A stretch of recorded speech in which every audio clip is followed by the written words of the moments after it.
Les députés togolais ont repris le chemin de l'hémicycle après 2 mois de pause. Mardi 1er septembre, ils ont effectué la rentrée parlementaire. Plusieurs dossiers majeurs sont sur la table des députés pour cette session qui sera également une session budgétaire.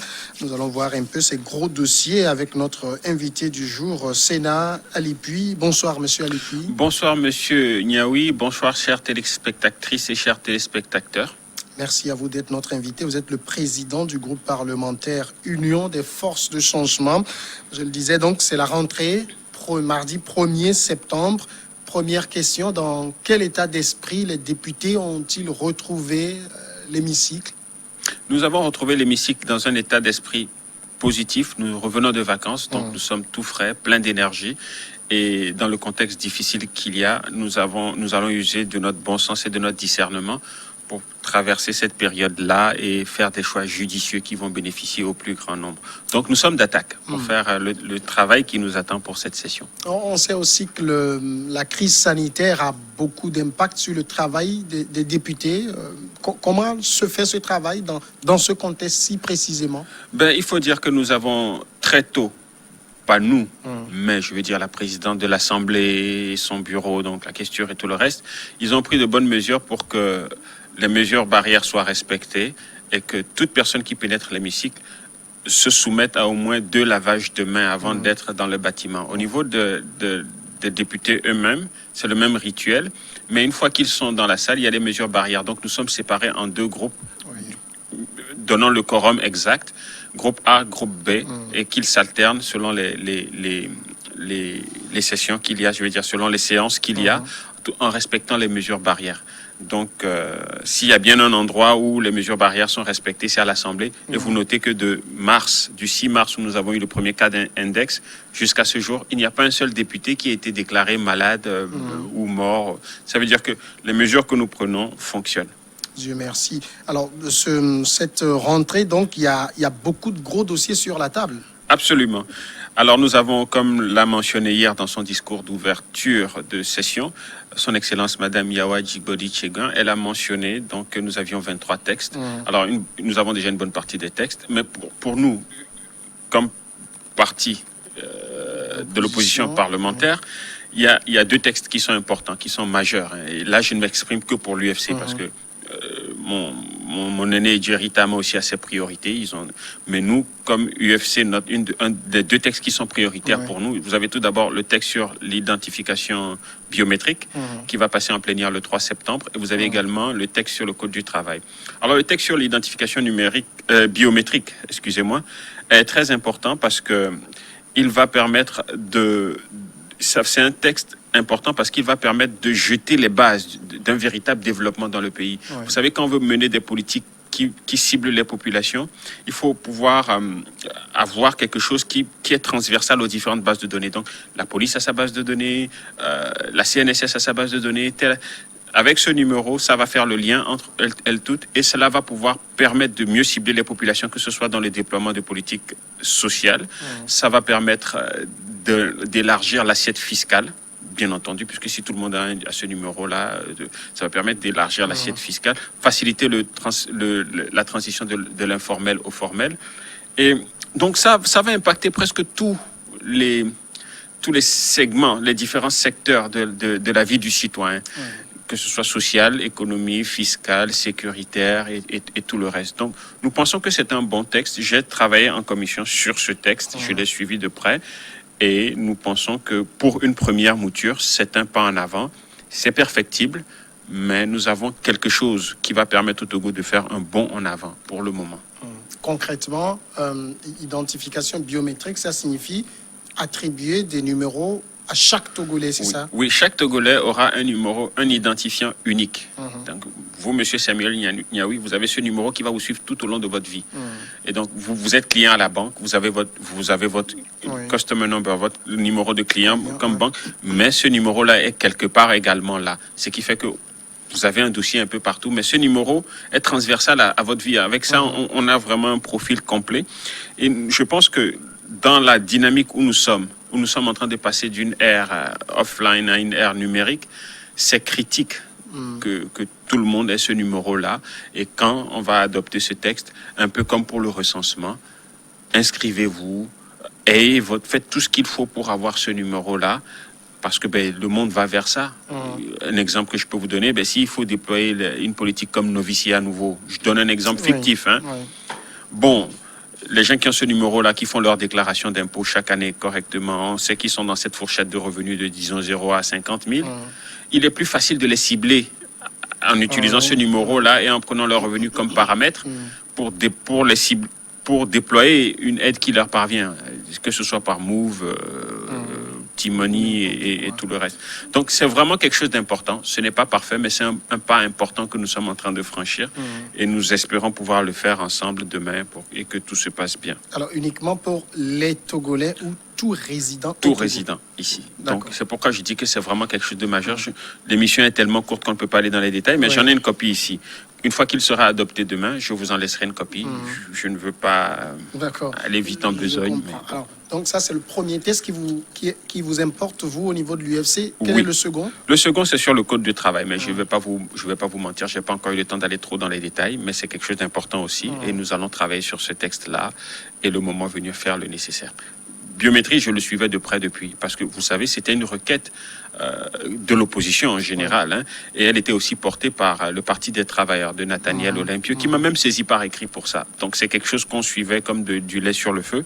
Bon, maintenant pour le code du travail, on va voir, et puis bon, on va discuter et on verra. Alors là, pour ces deux tests, on parle ici de projet de loi, si je ne m'abuse. Oui, parce que ça vient du gouvernement. Alors, si c'était maintenant nous, les députés, qui le soumettions, ce serait une proposition de loi. Justement, là, on a comme l'impression aussi que cette législature n'est pas si différente de toutes les autres parce que elle est, depuis qu'elle est installée en 2018, un peu avare en proposition de loi. Je ne dirais pas cela. Il faut comprendre quelque chose. Nous venons tous de différents horizons. C'est une assemblée d'abord jeune, d'une part. La plupart des députés qui sont là sont de nouveaux députés. Il faut dire qu'au cours de notre première année, nous avons adopté quand même 28 textes, dont des textes majeurs. Donc, c'est des choses qui ont nécessité que notre attention, notre énergie, c'est-à-dire pendant qu'on apprenait le travail un tout petit peu, on a dû être concentré sur ces choses-là. Et maintenant que la pression rebaisse un peu, on est plus à l'aise dans notre rôle, on comprend un peu plus ce qu'on fait.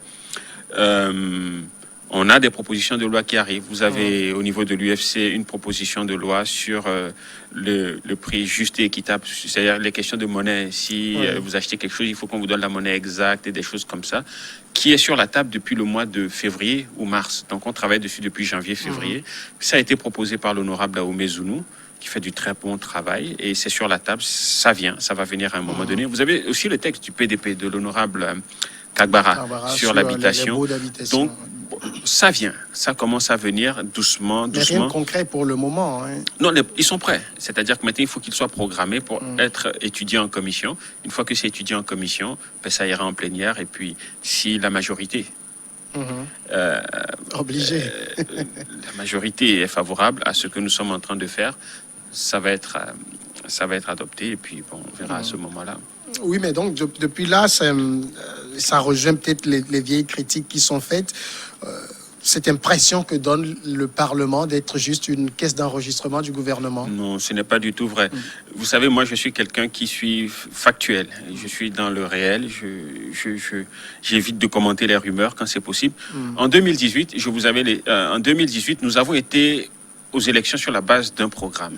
Et ce document que j'ai ici, ce sont les 10 mesures qu'aurait prises un gouvernement de l'Ablodé si nous avions eu la majorité au Parlement. Mais nous n'avons pas eu la majorité au Parlement. Nous sommes 7 braves députés sur 91 et l'effort que nous faisons maintenant, c'est d'essayer de trouver des équilibres non arithmétiques. C'est-à-dire qu'il faut convaincre unir, ou bien quand ils arrivent avec une effort, il faut discuter, il faut négocier, profiter de leur ouverture d'esprit pour essayer d'arracher des compromis. Avoir des discussions de façon à ce que, comme le disait le Premier ministre Agbeome Kodjo, si on arrive à identifier la vérité, que tout le monde se mette derrière cette vérité-là, sans honte, sans vainqueur ni vaincu, parce que c'est ce qui est bien pour l'intérêt du Togo. Alors, je vais juste prendre une petite minute, pas plus que ça, pour vous dire que ce document qui parle des 10 mesures, si je le parcours rapidement, en jetant un coup d'œil, si je prends, je ne sais pas moi, les réformes politiques, la première que nous disons, c'est que nous nous soumettrons en avant-projet de loi au Parlement limitant les mandats présidentiels, législatifs et municipaux à 2. C'est fait. Soumettrons un avant-projet de loi instaurant un scrutin à 2 tours pour les élections présidentielles, législatives et municipales. C'est fait. Soumettrons un avant-projet de loi pour amnistier les crimes politiques. Nous n'avons pas la force pour le faire. Quand on pourra le faire, on le fera. Soumettrons un avant-projet de loi sur le statut des anciens présidents, c'est fait. Mais nous, on avait ajouté à l'époque Premier ministre, président d'institution, directeur de société d'État, ancien ministre, député, officier supérieur de l'armée, chef traditionnel encore en vie pour la période 58-2018. Donc, il y a un certain nombre de choses qu'on allait faire si nous étions en majorité. Nous sommes en minorité, mais la majorité emmène ces choses-là. Et quand elle les emmène, nous votons oui. Donc, nous ne votons pas oui pour leur faire plaisir. Nous votons oui parce que si nous avions eu la majorité, nous le ferions. Oui. Là où ça coince, on discute, on négocie. Quand le document sur les réformes est arrivé, avec une proposition d'un septennat, nous avons discuté, nous avons négocié, et le parti UNIR a fait preuve d'ouverture. Ils sont revenus. Ils avaient la possibilité de passer. Ce n'est pas à 14 qu'on les aurait freinés. Mais ils ont compris la nécessité de mettre le Togo en avant, d'avoir un consensus sur des questions d'intérêt national. Et ils ont fait un pas sur ce dossier-là, dans notre direction, qui nous a permis de faire les réformes ensemble. Donc, j'aimerais que les critiques, tout comme les salades qu'on entend tout le temps de gauche à droite, soient factuelles. C'est-à-dire que quand on nous fasse des reproches ou quand on nous critique, que ce soit sur la base de faits. Pas juste dans le registre de l'émotion. Ces gars, ils sont nommés, ils dorment là-bas, ils foutent rien. Nous travaillons silencieusement. Nous essayons de communiquer quand c'est nécessaire. Oui, justement, c'est un aspect que vous touchez, vous travaillez, vous le dites. Il y a beaucoup de tests qui sont votés, vous l'avez rappelé tout à l'heure. Oui. Mais quid de la communication à propos, si vous votez un test et que les populations n'ont pas l'impression que ça répond à ce qu'eux, ils attendent, c'est un peu comme si vous n'avez finalement rien fait. Absolument. Vous touchez là un point important du travail qu'il faut qu'on continue à faire. Alors, si vous prenez notre cas, par exemple, vous prenez moi, par exemple, député de la circonscription au Gouanier, j'ai mon site web qui est www.alipui.com. Tout ce qu'on fait, même les discours que je prononce quand on adopte un texte, sont disponibles sur cette page-là. Alors, celui qui cherche trouvera. On a une page Facebook, Instagram et tout le reste. L'Assemblée nationale elle-même, vous allez dans Google, vous tapez Assemblée nationale Togo. Quand les textes sortent, 2-3 jours après, c'est là-bas, c'est en ligne. Le texte même, comme celui-là que je vous disais, que je vous donnerai une fois qu'on aura fini de travailler, il sera disponible. Vous pouvez le lire, le commenter. Si maintenant il y a un problème, vous venez nous voir et on voit. Est-ce qu'il faut faire une proposition d'amendement ou de modification de ces trucs-là avec des gens qui sont à un niveau plus élevé? Parfois, avant qu'on aille, même en plénière ou en commission, on essaie d'avoir des discussions pour avoir le son de cloche des autres, même s'ils n'ont pas été au Parlement et qu'ils ont séché leur linge sous la pluie. Nous essayons quand même d'avoir leur opinion pour que le travail qui se fait soit consensuel. Donc, nous sommes des gens responsables. Nous comprenons que nous n'en faisons pas encore assez parce que les besoins sont immenses, mais c'est important que tout le monde ait voix au chapitre, que tout le monde soit entendu. Et nous faisons cet effort-là. Bon, malheureusement, l'émission d'aujourd'hui n'est pas interactive, mais j'étais à Nana FM ce matin et on communique. On essaye de communiquer et pendant les vacances parlementaires, que ce soit l'opposition comme UNIR, vous verrez que tout le monde est en région pour faire le compte-rendu de ce qu'il a fait pendant les 3 ou 4 mois. Écouter les doléances. Et dans mon cas, moi, je vais plus vers les chefs traditionnels, les gens qui sont au contact des populations, des discussions à bâton rompu avec les gens, au-delà du côté don et social, pour vraiment écouter les gens. Parce qu'en fait, c'est un mandat que vous nous avez donné. Nous ne sommes pas là pour nous-mêmes, nous sommes là pour vous servir. Et pour terminer sur ce point sur lequel j'ai été un peu long, avant qu'on ne se sépare, je vous laisserai peut-être avec cette clé. Les textes que nous avons votés, vous pourrez les copier. Et s'il y a des choses, il y a des questions. C'est la transparence, la bonne gouvernance. Nous sommes à votre service. Alors, donc, cette session qui s'est également ouverte, l'autre gros dossier que vous attendez, c'est aussi le budget. Oui, absolument. Comme vous le savez, le coronavirus impacte nos économies. La Banque centrale a pris une série de mesures pour essayer de juguler la crise. Donc, j'ai les mesures que la Banque centrale a prises ici, que je vous laisse. Donc, tout ça, je vais vous les laisser, tout compte fait, pour gagner du temps, pour voir ce que la Banque centrale fait pour soutenir les États et les institutions financières. Moi, j'anticipe, en tout cas, comme économiste également, que cette crise sanitaire va entraîner une récession, ou bien du moins une crise économique. Et pour éviter donc que la crise économique ne devienne une crise sociale, il faut maintenir le dialogue. Et l'exercice budgétaire de cette année va être particulier. Parce que nous avons des institutions comme la HAC, comme la Cour constitutionnelle et d'autres qui ont fini leur plan stratégique et qui ont besoin de ressources pour pouvoir faire leur travail correctement. Donc les besoins en termes de ressources financières sont énormes, mais en même temps, il faut faire une allocation optimale parce que les ressources sont plus rares à cause de la crise pour permettre de garder l'équilibre dans le pays, de garder la stabilité. Donc c'est cet exercice qu'on va se prêter et Dieu merci, avec les vacances, on s'est bien reposé. À tête froide, on va demander au Tout-Puissant de nous donner le discernement pour pouvoir faire des choix judicieux et que le gouvernement même nous apporte des choses bonnes pour les populations, pour qu'ensemble, on traverse cette crise sans trop en ressentir les effets. Pour les anciennes législatures, en tout cas les députés des anciennes législatures que j'ai eu l'occasion d'interroger à chaque fois qu'on était en session budgétaire, l'un des reproches, c'est que le document du budget arrive très tard. Est-ce que ce problème est aujourd'hui résolu? Est-ce que vous aurez ce document sous la main très tôt pour mieux l'étudier? Non, il n'y a pas vraiment de problème. La question est une question d'approche. Il faut aller à l'information. J'ai rencontré la présidente de l'Assemblée il y a plus d'un mois, donc déjà au mois de juillet, pour avoir une idée de qu'est-ce qui vient. Il faut rencontrer les autorités. Le ministre des Finances, il est là, il est disponible, il est transparent. Il faut aborder ces gens-là. On les connaît, on a leur contact. Il faut les aborder pour leur demander, commencer à avoir une tendance. Alors avec les documents, maintenant, on fait un travail de fond. Et maintenant, quand la session budgétaire arrive, on est prêt. Mais si on passe tout notre temps à être sur les médias, à s'insulter les uns les autres, et que subitement on nous appelle en commission, qu'on nous donne les documents, et bien là on découvre que c'est une grosse pile. Et si c'est année après année que ça se passe comme ça veut dire qu'on n'est pas prévoyant. Alors nous, l'année passée, on venait d'arriver, on a été un peu surpris, mais cette année on est prêt, et je pense que ça ne va pas se passer tout à fait comme ça. On aura le temps d'étudier ces documents-là et puis faire ce qu'il y a à faire. Alors au-delà de ça, il y a aussi le travail de contrôle de l'action publique, l'action du gouvernement. Il y a beaucoup d'autres dossiers qui préoccupent l'opinion, notamment, je vais parler de ce fameux dossier du Petrolgate sur lequel on vous avait reçu ici entre-temps, la gestion des fonds de la pandémie. Est-ce qu'il est au programme, notamment de l'Union des forces de changement, votre groupe parlementaire, des interpellations pour que les populations puissent mieux comprendre la situation aujourd'hui? La question du fonds Covid, il y a un problème avec le fonds Covid, je veux dire. Il y a eu des écrits qu'il y aurait eu également des malversations, de mauvaise gestion, des détournements sur ce point. C'est le même genre de salade que les histoires de 500 milliards ou 1000 milliards, où c'est des affaires sérieuses, documentées, factuelles, on peut me dire que oui, bon, Novici a distribué 13 milliards, mais on estime qu'il y a eu des malversations sur 600, 700, 800 millions, et fouillé. Je ne sais pas, vous me donnez l'information en réalité, je n'étais pas au courant. Il y a le Petrolgate qui est là. vous êtes perspicace. Bon, vous savez, le Petrolgate, ça a fait couler beaucoup d'encre. Bon, on est dans une nouvelle session, je suis un homme nouveau. Les gens attendent des réponses. Mais il n'y a pas de réponse. On a déjà tout expliqué sur ce dossier-là. Comme député, je vous ai donné ma position personnelle. Ça a amené des polémiques. Ma position, elle n'a pas changé. Cette affaire-là, ce n'en est pas une. Bon, M. Kondo du CSF 3P est sorti, il a dit ce qu'il a à dire. D'autres partis ont interpellé le ministre. On a reçu des documents à l'Assemblée expliquant la procédure d'importation de pétrole. Vous suivez ce qui se passe avec l'avocat qui donne une version contradictoire. Moi, je pense que ce qui serait plus sage avec cette affaire de pétrole, c'est que comme l'affaire est pendante devant les tribunaux, qu'on aille au bout de cette procédure-là.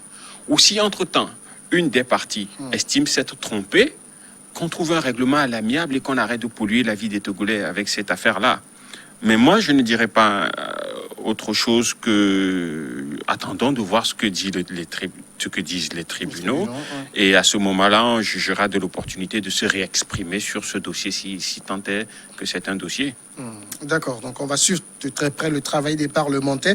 Alors, autre sujet peut-être qui nous préoccupera dans cet entretien, monsieur Alépus, la situation dans votre parti politique, l'Union des forces de changement. Il y a comme une sorte de rififi, vous confirmez? Rififi? Oui. Ben non, peut-être que comme pour le fonds Covid, vous aurez des faits à m'apporter. En tout cas, on a vu, par médias interposés, un certain nombre de cadres du parti s'affronter. Aujourd'hui, est-ce que vous pouvez parler de sérénité? Quelle est la situation finalement de l'UFC? La situation de l'UFC, c'est que nous sommes le parti du chef de file de l'opposition. Nous avons la responsabilité de rassembler l'opposition. Nous avons été un très grand parti et nous sommes toujours implantés dans tout le pays. Nous sommes un parti bien structuré. Et dans nos rangs, il y a plusieurs courants. C'est comme partout. Vous avez des sociodémocrates, vous avez des communistes, vous avez des libéraux comme moi-même. Le président national, il est de tendance libérale également. Donc il y a toutes sortes de courants. comme tout parti, il y a des conflits générationnels. Il y a des problèmes partout. Mais il n'y a pas de quoi fouetter Mais un quand chat. ça vient sur la place publique, nous, on est obligés de nous intéresser à ça. Bon, écoutez, vous savez, faites comme je vous l'ai dit souvent, recherchez les faits. Bon, il y a Ne eu quand vous même fiez pas tellement à ce que raconte la presse. l'ancien ministre Eliot Ouin et également le conseiller du président, Dr. Ekwegada, qui se sont quand même affrontés. Qu'est-ce qui s'est passé? Qu'est-ce qui se passe justement à l'UFC, ce parti qu'on connaît, où il y a un certain ordre quand même? Ah, mais moi, je pense que la meilleure personne pour répondre à ces questions-là, c'est les deux protagonistes. Vous devriez peut-être les inviter ici pour qu'ils viennent vous expliquer. Vous êtes le président du groupe parlementaire UFC, même si ça ne touche pas le Parlement, c'est votre parti. Oui, bon, vous savez, le linge sale se lave en famille. Il est lavé maintenant? Vous l'avez lavé, ce linge sale? Vous voyez, c'est pourquoi j'aime venir sur votre plateau, parce que vous êtes un journaliste professionnel, vous êtes compétent, et quand même, j'essaie d'esquiver les questions, vous me mettez dans un coin. Nous sommes toujours en train de le laver, et je pense qu'avec le retour du président national, tout va rentrer dans l'ordre. C'est des conflits générationnels. Hein. À la limite, vous avez des vieux qui doivent graduellement passer la main aux jeunes, et parfois, ça ne se fait pas sans friction. Mais il n'y a pas un bon d'un côté et un méchant de l'autre. Nous sommes tous au service des Togolais, nous sommes tous au service du président Olympio, et je pense que, bon, c'est des frictions qui arrivent, c'est des choses qui arrivent, il n'y a pas de quoi... C'est un peu des questions de succession. On sent peut-être qu'il y a une page qui est en train de se tourner. Le président national, certainement, il va passer la main. Et Ah non. les gens aiguisent les appétits. Mais vous savez que le président Bédié en Côte d'Ivoire est candidat à la présidentielle à l'âge de 86 ans. Notre président est beaucoup plus jeune que ça, donc il a encore de belles années devant lui. Ne parlons pas de succession. Le président est là, il est aux commandes. Je lui parle quasiment aux 2-3 jours. Il suit tous les dossiers personnellement. Il n'y a aucun problème. Il n'y a pas de, la question de la succession ne se pose pas. Alors, s'il y a des gens qui sont dans une dynamique de succession, c'est mal placé, c'est malséant, et je pense que les Togolais n'ont pas besoin de ça. Mais est-ce qu'il arrive à tenir la barque, à discipliner ces éléments? Absolument. Vous ne l'entendez pas souvent, mais il est au courant de tout, il tranche les affaires. Il y a un travail qui se fait. Il est conscient que la jeunesse doit occuper de l'espace. Je suis arrivé comme président de groupe parlementaire à 39-40 ans. Le secrétaire général du parti a peut-être 2 ans de plus que moi. Le monsieur Ekwegada, son conseiller spécial, il est beaucoup plus jeune que nous tous, mais c'est un docteur. Donc, il y a beaucoup de jeunes. Le porte-parole à Pelleté, à Dianon, c'est des jeunes. Donc, la transition, elle se fait. C'est tout à fait normal qu'il y ait un peu de résistance, qu'il y ait quelques frictions, mais c'est tout à fait normal. Il n'y a rien de bien ou rien de vraiment durable ne se fait sans difficulté. Mais c'est des petits problèmes, ça va se régler, il n'y a pas de problème. Gilles-Christ Olympio, il prépare son retour? Oui, et dépendant de comment nous maîtrisons la situation, dépendant des possibilités qui lui seront offertes pour entrer, il brûle d'envie d'être de retour pour reprendre sur le terrain les dossiers qu'il y a à gérer. Qu'est-ce qu'il bloque autant? C'est quand même Gilles-Christ Olympio, c'est pas n'importe qui. Peut-être prendre un avion, rentrer... peut-être que ces lieutenants font un si bon travail qu'il n'a pas besoin d'être là. D'accord. Si vous le dites. Alors, il y a aussi peut-être un mot, hein, si vous le voulez bien, sur le père de Gilles-Christ Olympio. Oui. Sylvanus Olympio. Absolument. Dans quelques jours, ça va être l'anniversaire de sa naissance. Il est né, je m'étais trompé, c'est pas le 2 septembre, mais c'est le 6 septembre, 1902. Et ça va faire donc 118 années. S'il était vivant, il aurait eu 118 ans. Et nous, comme l'UFC est un peu héritière de la lutte de la Blodée, comme d'autres, comme l'ANC, comme d'autres. La Blodée, c'est pour tous les Togolais en réalité. Et comme héritier de ce tableau-là, c'est un véritable défi. Parce que lui, il est hérité d'un territoire sous mandat qui était une colonie avant. Il a essayé d'en faire un État et une nation. Et bon, il a été arrêté dans son élan. Nous avons connu des périodes plus agitées. Mais à partir de 2010, on a mis la balle à terre. On met le Togo devant. Qu'est-ce qu'on fait pour que demain soit meilleur qu'aujourd'hui? Donc, nous y sommes toujours. Et nous faisons des compromis, mais nous l'avons toujours à l'esprit. Nous avons toujours... qu'aurait fait Sylvanus Olympio à notre place dans une situation. Et Sylvanus Olympio, c'est l'occasion de le dire, ce n'était pas un va-t-en-guerre. C'est quelqu'un qui a gagné les élections en 58, qui pouvait proclamer l'indépendance aussitôt, mais qui a fait 2 ans d'une transition pacifique avec les Français avant d'accéder au pouvoir. Et une fois qu'il a accédé au pouvoir, il y avait toujours des Français en responsabilité dans son administration. Donc ce n'était pas quelqu'un qui avait une vision exclusive du pays. C'est quelqu'un qui voulait une société peut-être plus inclusive. Mais bon, comme dans ce genre de lutte, c'est toujours difficile. Quand on a atteint une étape importante, tout le monde veut cashback, tout le monde veut un petit remboursement sur investissement. Ça crée des frictions. Tout cela n'a pas été à terme. Mais avec son fils qui est devant maintenant, nous avons bon espoir que si nous continuons sur la voie de l'apaisement, sur la voie du dialogue, sur la voie du compromis, nous aurons l'alternance d'une façon ou d'une autre parce que nous savons que c'est la priorité des Togolais maintenant. Est-ce que son idéologie, en tout cas vous parlez de la blodée, c'est pas un peu démodé aujourd'hui? Non. C'est-à-dire que les concepts évoluent avec le temps. C'est quoi le contenu aujourd'hui? Aujourd'hui, la blodée, c'est quoi? Pour moi, la blodée, c'est qu'il faut que le Togo soit un pays de paix, donc un pays stable. Il faut que le Togo soit un pays libre. Il faut que vous soyez libre. Libre de vous exprimer, libre d'entreprendre, libre de disposer, libre de choisir vos dirigeants. Donc, c'est un certain nombre de libertés individuelles que le concept de la blodée continue à regrouper. Et la blodée aujourd'hui, donc je vous parlais de paix, de liberté, c'est aussi la prospérité. Quand je vois des gens qui sont encore au chômage ou qui sont sous-employés et tout cela, je pense que en 60 ans d'indépendance, nous n'avons pas réalisé la vision que Sylvanus Olympio avait pour ce Togo. Mais Dieu merci, nous avons l'occasion maintenant de réessayer. Alors nous devons la voir un peu comme une racine, mais vous savez, vous ne vous cantonnez pas à la racine pour aller vers le fond. La racine, elle est dans le sol, mais c'est le tronc qui doit sortir, pousser des branches, des feuilles. Et la blodée, c'est pour tous les Togolais, que vous soyez du NIR, de l'ANC, de l'UFC, la paix, la liberté et la prospérité.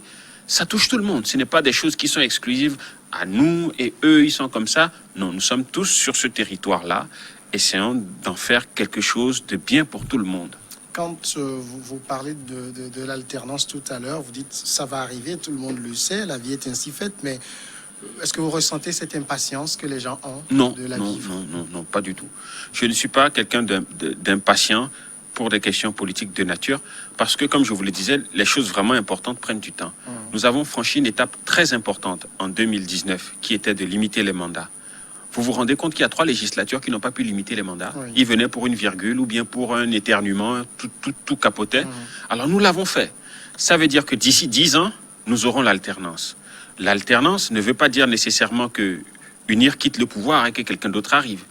Si nous ne préparons pas bien l'alternance comme opposition pour constituer une alternative crédible,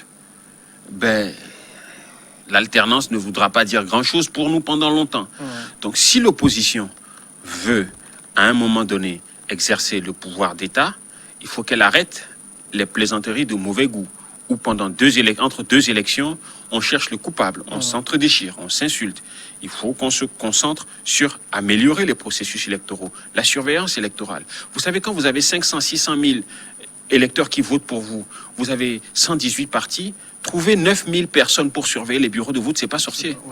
Si on prend cette affaire-là au sérieux, et ce n'est pas le dernier jour à la dernière heure qu'on va ramasser des inconnus pour les mettre dans les bureaux de vote et dire que bon, après on nous a volé. Moi, je n'accepte plus l'excuse de on nous a volé. Ça fait 30 ans qu'on dit qu'on nous a volé. De 2 choses l'une. Soit nous sommes incapables de régler ce problème-là. Et si on ne peut pas régler le problème de juste surveiller une élection, est-ce qu'on peut régler le problème de gérer les affaires de l'État? C'est des questions qui se posent. Mais la balle est dans le camp de l'opposition. La balle est dans notre camp. Et nous n'avons pas la solution à nous tout seuls. L'ANC est là, le PNP est là, la dynamique Podjoro est là, tout le monde est là. Essayons de voir comment est-ce qu'on peut construire ce pays sans s'entre-déchirer et constituer une alternative. Sénat Lépi, merci d'être passé. C'est moi qui vous remercie. Président du groupe parlementaire Union des forces de changement. On va marquer tout de suite la pause et juste derrière, on passera un regard croisé.